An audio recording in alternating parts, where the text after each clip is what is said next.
Introduction. Look, Rahul, this robot is walking. Yes, this robot can do many other works. Rahul, do you know the difference between living and non-living things? Ruchika, I know only one difference, that living things move. But if it is true, then why this robot is not considered as living? Children, in this lesson we will learn about characteristics of living things. Life. Life is unique, complex cellular organization of molecules, expressing it through chemical reactions which lead to growth, development, responsiveness, adaptation and reproduction. Characteristics of living things. Things which depict growth, reproduction, ability to sense environment and mount a suitable response are called living things. Plants and animals both are living. Therefore, biology deals with the study of both plants, botany, and animals, zoology.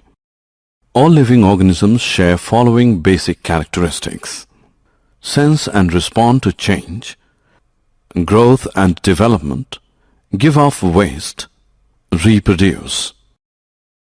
Living things have cells. Each living being has a distinct individuality. It cannot be broken into two or more independent parts. The body of a living being is made of one or more cells.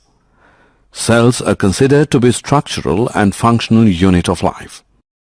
The cells are made of protoplasm or living matter. All the body functions and properties of life are due to protoplasm. Some living organisms like amoeba, paramecium are made up of one cell, only they are called unicellular.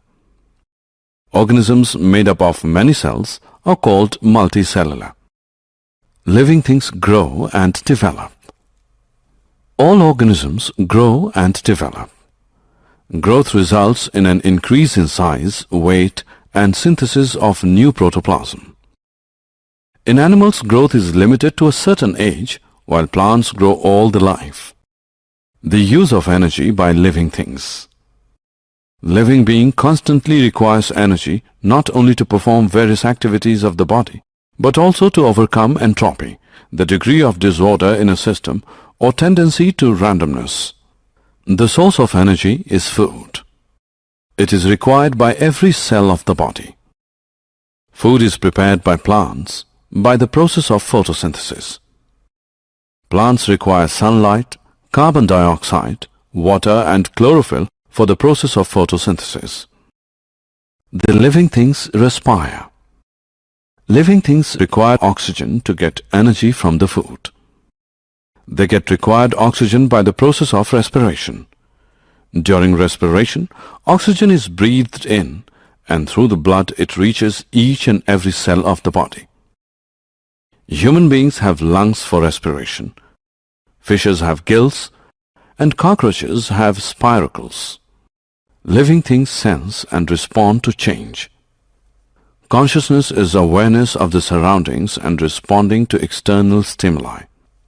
The ability of an organism or organ to respond to external stimuli is called sensitivity.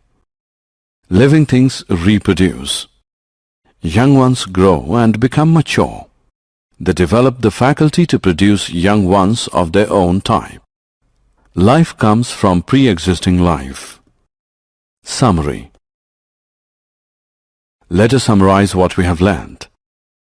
In the world there are two types of structures, living and non-living. Living beings are complex entities. All living organisms share some basic characteristics: cellular structure, use energy, grow and develop, sense and respond to change, move, give off waste, and reproduce. The smallest unit of life is cell. Changes in structure and function of every living being with age are called development. A living organism can be unexceptionally differentiated from a non-living thing on the basis of its ability for reproduction.